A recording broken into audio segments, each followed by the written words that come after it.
Assalamualaikum warahmatullahi wabarakatuh.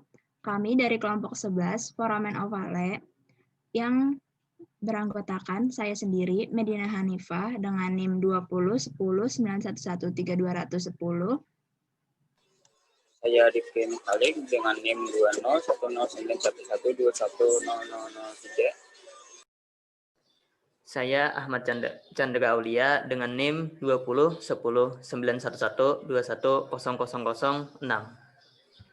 Saya Muhammad Wisnu Adi Darwis dengan NIM 2010 9111110006. Saya Hilma Wardatina dengan NIM 2010911220063. Saya Alia Syifa dengan NIM 20109111220026. Saya Clara Angelika dengan NIM 20109111120033. Nama saya Nursabila Saida dengan NIM 20109111132232. Perkenalkan, saya Hilma Wardatina dengan NIM 2010911220063, mahasiswa Program Studi Pendidikan Dokter Universitas Lambung Mangkurat 2020, dan teman saya. Perkenalkan, nama saya Alia Syifa dengan NIM 20109111220026 dari Program Studi Pendidikan Dokter Fakultas Kedokteran Universitas Lambung Mangkurat. Sebelumnya terima kasih karena sudah mau menjadi narasumber kami. Saya pertama-tama ingin menanyakan namanya siapa? Namanya pasti sudah tahu lah. Nama aku Rizal Al-Karim, biasa dipanggil Rizal, atau biasa juga di kelas panggil Karim.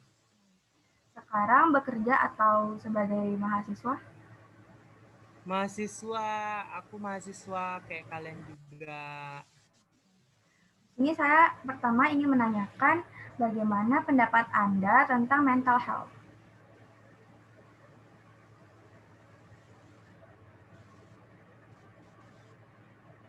Oke, berbicara tentang mental health. Aku sebenarnya nggak terlalu tahu karena aku juga nggak terlalu belajar tentang mental health, tapi secara umumnya tentunya tahu dan apa yang harus dilakukan terhadap suatu mental itu bagaimana aku tahu. Setahu aku kesehatan mental itu sebuah sesuatu hal yang memang tidak bisa dimain-mainkan juga. Kesehatan mental sama kesehatan fisik itu sama menurut aku. Tentunya kesehatan mental itu berhubungan dengan suatu kejiwaan seseorang. Kayak bagaimana dia bersikap atau tiba-tiba ada keanehan gitu di sebuah kejiwaannya, itu sudah termasuk sebuah mental illness menurut aku. Kayak terus yang kayak aku bilang tadi, kesehatan mental sama kesehatan fisik itu kita nggak bisa bedakan gitu loh. Itu tuh sama-sama kayak perlu ditangani. Kayak kesehatan fisik itu tentunya menyerang fisik, bisa juga menyebabkan kematian kalau misalnya dia parah banget. Sama kayak kesehatan mental, walaupun kesehatan mental ini tidak bersifat secara tidak bersifat secara pasti gitu loh. Kalau misalnya kan kesehatan fisik itu bisa diobati, bisa diobati dengan sebuah penanganan khusus tentang kedokteran. Mental health juga bisa, cuma kayak itu tuh dinamis aja gitu loh, kayak nggak pasti ini bisa disembuhkan atau enggak. Jadi memang kita nggak bisa menyepelekan sebuah kesehatan mental. Itu sih menurut aku. Benar sekali, Karim. Dari WHO sendiri juga pernah mengatakan bahwa sehat itu adalah keadaan sempurna dalam fisik, mental, maupun sosial. Jadi semuanya berkesinambungan. Kemudian bagaimana menurut Anda mengenai penyakit kesehatan mental ini? Ini tentang penyakitnya. Penyebabnya? Coba ulangin. Oh, penyebabnya. Gimana ya kalau misalnya tentang penyakit mental ini aku juga kurang tahu. Aku taunya cuma kayak bipolar, kayak skizofrenia dan lain sebagainya gitu, kayak yang umum-umum lah, nggak tahu sampai kayak yang yang penyakit seriusnya juga aku belum tahu. Aku tahu segitu dong. Nah, yang aku tahu ini kebanyakan kesehatan mental itu, gangguannya itu penyebabnya bisa dari luar. Maksud aku dari sosialnya. Maksudnya kalau misalnya dari fisiknya sendiri, maksudnya dari lahir ya. Kalau misalnya itu tuh aku nggak tahu ada atau enggak. Mungkin kalian lebih tahu kan, karena kalian mungkin belajar kan tentang kesehatan itu. Nah, kalau menurut aku, kalau dari tentunya lebih banyak kayaknya gangguan mental itu berasal dari luar. Maksudnya dari sekitarnya yang gangguan mental ini. Jadi kayak ada mungkin bisa aja dari orang tuanya, atau mungkin bisa jadi dari temannya. Bisa aja dari orang yang mungkin bisa dibilang stranger, tapi bisa berpengaruh besar gitu lah tentang kesehatan mental tersebut. Kayak misalnya contoh lah pemerkosaan.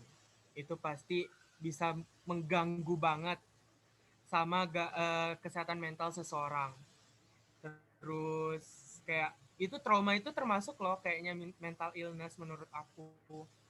Karena trauma itu yang dari awalnya biasa aja tentang sesuatu, tapi dia bisa takut karena ada penyebab dari luar gitu loh. Terus kayak misalnya kalau dari orang tua, mungkin dia punya masalah tentang bisalah kita contoh broken home. Itu tuh bisa juga mengganggu gangguan mental. Orang tuanya ini gimana, kalau misalnya dia memang sikapnya buruk, bisa aja tuh anaknya itu terkena mental illness. Kayak gitu-gitu deh. Dari emang sosial tuh juga berpengaruh gitu loh terhadap kesehatan mental tentunya. Itu sih, setuju nggak? Terus kalau misalnya untuk penanganannya, sepengetahuan kamu gimana? Nah, untuk penanganan, aku taunya itu mungkin dari orang awam sama psikolog psikiater itu beda ya. Kita lihat dulu dari psikiater sama psikolog. Psikiater sama psikolog itu setahu aku beda. Karena apa bedanya? Yang aku pernah baca, psikiater sama psikolog sama-sama menangani kesehatan mental tentunya, tapi dia itu perbedaannya, kalau misalnya psikiater dia ini bisa kasih resep obat. Kalau psikolog ini dia nggak bisa kasih resep obat, tapi dia bisa ikut menangani kejiwaannya gitu, kayak memberikan terapi dan lain sebagainya. Kalau misalnya aku salah, kalian bilang ya, karena aku pernah bacanya itu sih. Psikiater itu lebih bisa menangani, kayak pasti kesehatan mental itu juga perlu obat kan, kayak misalnya bipolar itu biasanya butuh depresan itu yang bisa menekan depresi gitu loh, kalau nggak salah. Dia tuh juga ada pasti obat tidur. Biasanya bipolar kan kadang juga susah tidur, katanya dia tuh memang harus butuh obat seperti obat tidur yang aku tahu. Terus psikolog ini dia lebih kayak penanganannya terhadap memang mentalnya, kayak kejiwaannya. Tapi psikiater bisa juga. Cuma psikolog ini kayak lebih ahli mungkin ya terhadap sosialnya juga, terhadap mentalnya juga gitu, terhadap dirinya sendiri, diri pasien ini. Terus kalau untuk penanganan dari kita sebagai orang awam, pandangan kita deh sebagai orang normal ke si gangguan mental ini. Itu kan ada sempat World Health Day kan, hari kesehatan mental sedunia yang kemarin peristiwanya itu tanggal 2020. Nah, di situ lagi rame kan di Instagram, di sosial media yang lain kayak TikTok juga, itu kayak apa? Mempromosikan lah istilahnya tentang kesehatan mental. Cukup ya, kalau misalnya lihat dari penanganan yang lain bisa itu sudah banyak tersebar di internet atau di sosial media yang lainnya. Jadi udah cukup. Baik, terima kasih Karim. Mungkin ada yang ingin Alia Syifa tambahkan? Baik, terima kasih Hilma. Sebelumnya di sini saya akan memperjelas tentang apa itu mental health. Mental health itu merupakan suatu kondisi yang mengait suasana hati, pemikiran, dan juga perilaku seseorang. Contoh dari penyakit yang mental health ini adalah depresi, gangguan kecemasan, skizofrenia, dan juga perilaku adiktif yang biasa disebut dengan mental illness. Selanjutnya, penyebabnya. Mental health ini biasanya terjadi karena akibat ada gangguan pada sistem saraf dan juga beberapa merupakan sifat bawaan dari keluarga. Mungkin ada beberapa keluarga yang pernah mengalami gangguan mental juga sebelumnya. Selain itu, mental health ini juga bisa disebabkan karena banyaknya tekanan pada lingkungan sekitar, juga bisa karena akibat traumatis dan gangguan pada otak. Benar banget yang dibilang sama Karim tadi. Selanjutnya itu ada penanganan. Penanganan mental health ini bisa diselesaikan dengan melakukan terapi oleh psikoterapi dengan diberi obat-obatan. Selain itu juga bisa dengan support group. Support group itu merupakan, di dalamnya itu ada pengidap mental health ini yang sudah membaik dan mereka mensupport pengidap-pengidap mental health lainnya yang masih mengalami gangguan. Baik, seperti itu dari saya. Terima kasih. Mungkin bisa saya simpulkan, jadi kesehatan mental ini sangat berpengaruh pada suasana hati, perilaku, pikiran, ataupun cara seseorang berinteraksi dengan orang lain. Adapun faktor-faktornya bisa dari berbagai hal, termasuk genetika dan lingkungan di sekitar. Dan untuk penanganannya, ini tergantung dari jenis gangguan mentalnya, jenis penyakit mentalnya, dan pasti harus ditangani oleh profesional. Terima kasih. Mungkin sekian dari kami. Terima kasih banyak Rizal Al-Karim karena sudah mau menjadi narasumber kami. Mohon maaf jika ada salah-salah kata. Sama. Selamat malam, Bu. Selamat malam, Bu. Perkenalkan, nama saya Ahmad Chandra Aulia dan rekan saya Clara Angelika. Dan kami di sini ingin mewawancarai Anda dengan masalah yaitu kebersihan. Boleh, Bu? Ya, boleh. Pertanyaan pertama, Bu. Menurut Ibu, apakah yang dimaksud dengan kebersihan, Bu? Kebersihan itu kalau menurut saya itu gimana keadaan yang bebas dari kotoran, termasuk debu, sampah, dan bau yang ada di sekitar lingkungan kita. Oh, ini, Bu. Yang kedua, tahukah Ibu ada berapa macam kebersihan pada umumnya, Bu?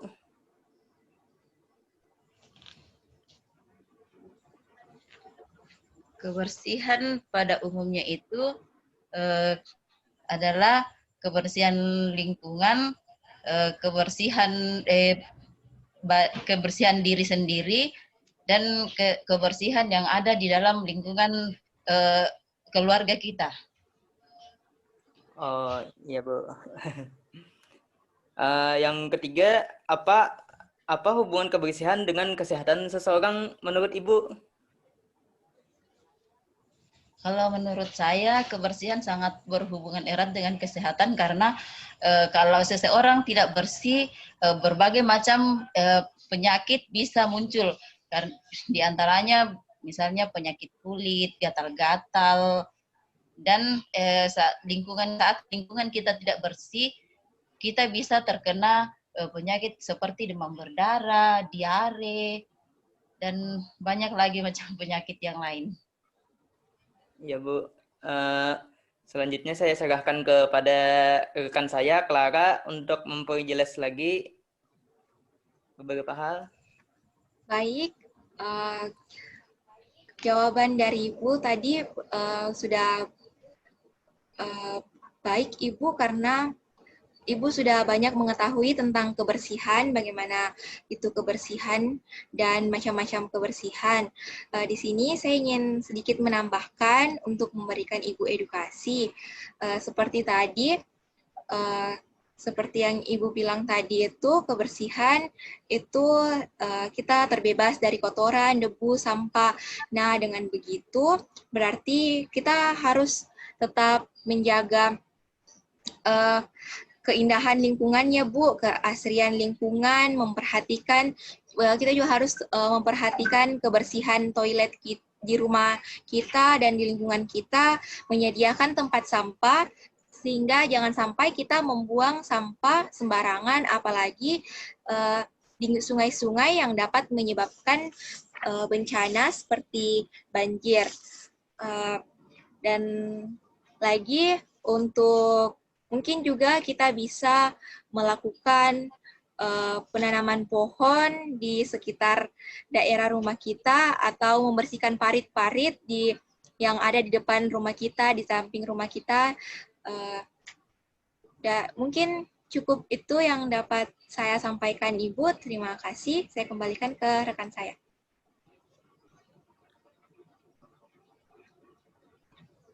Terima kasih, Clara.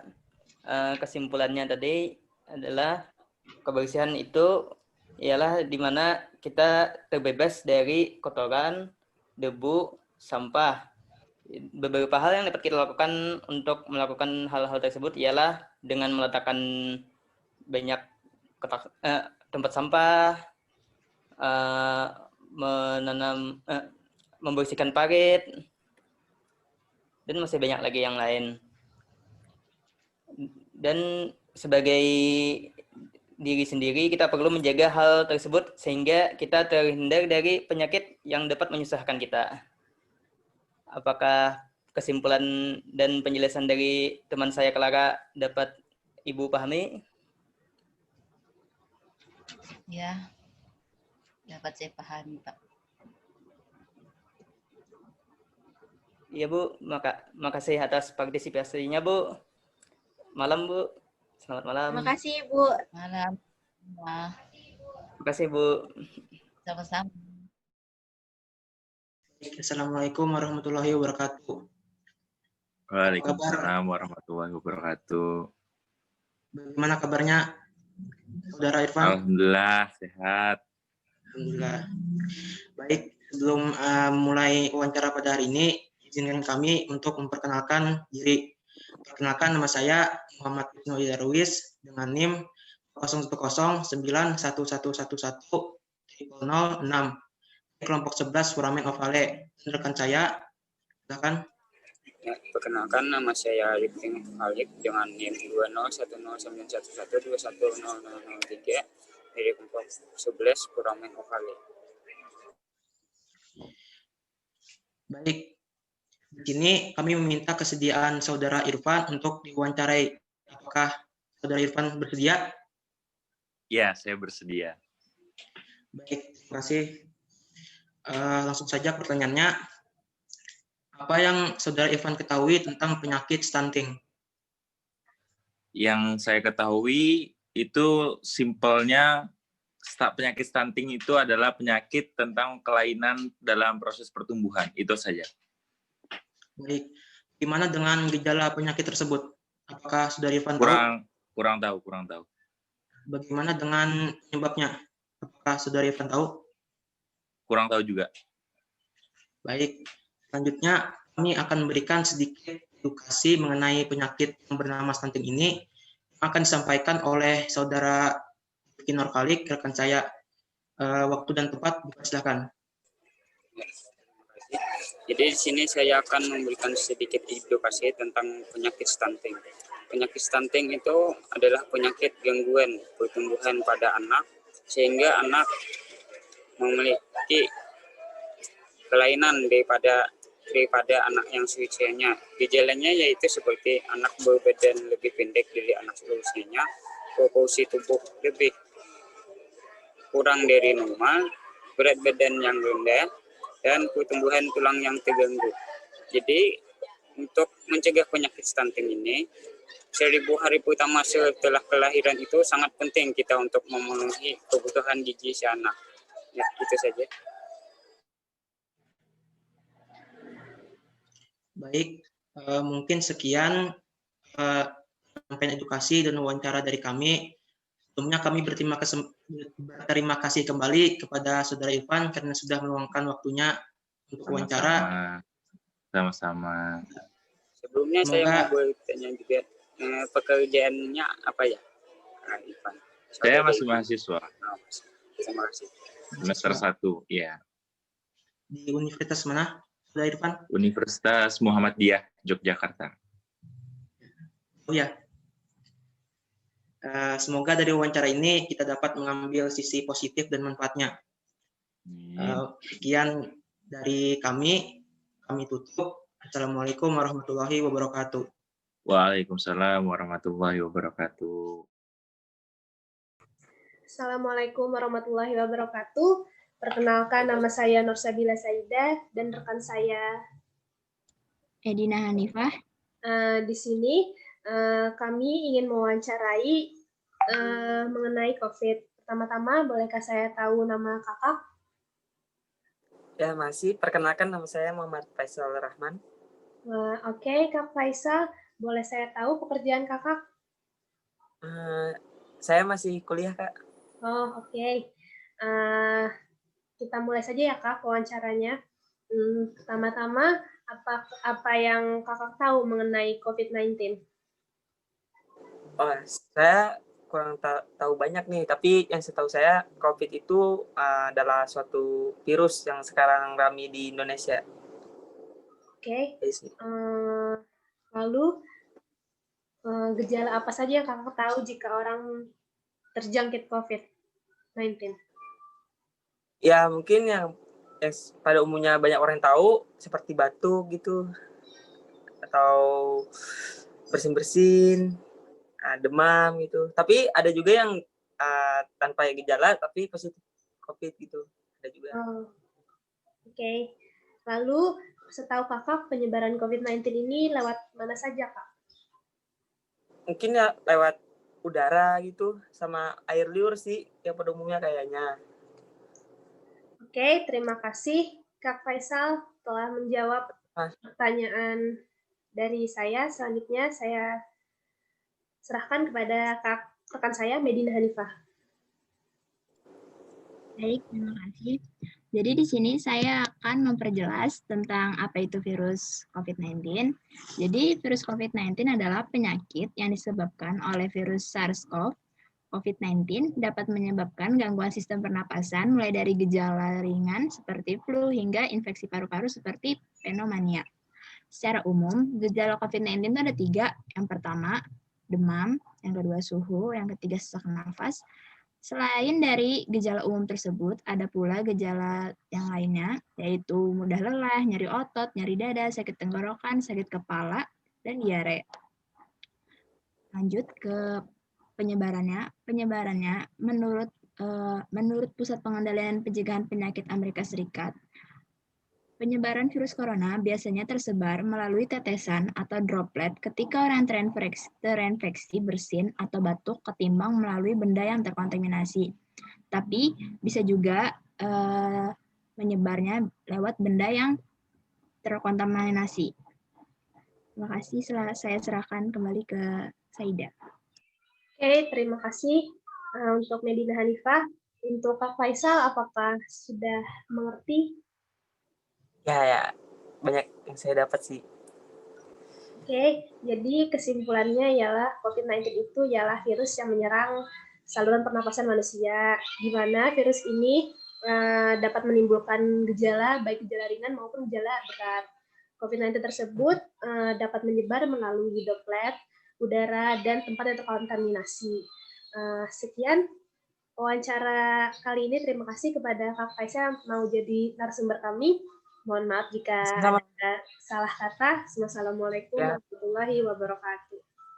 Waalaikumsalam warahmatullahi wabarakatuh. Masih ya, Kak.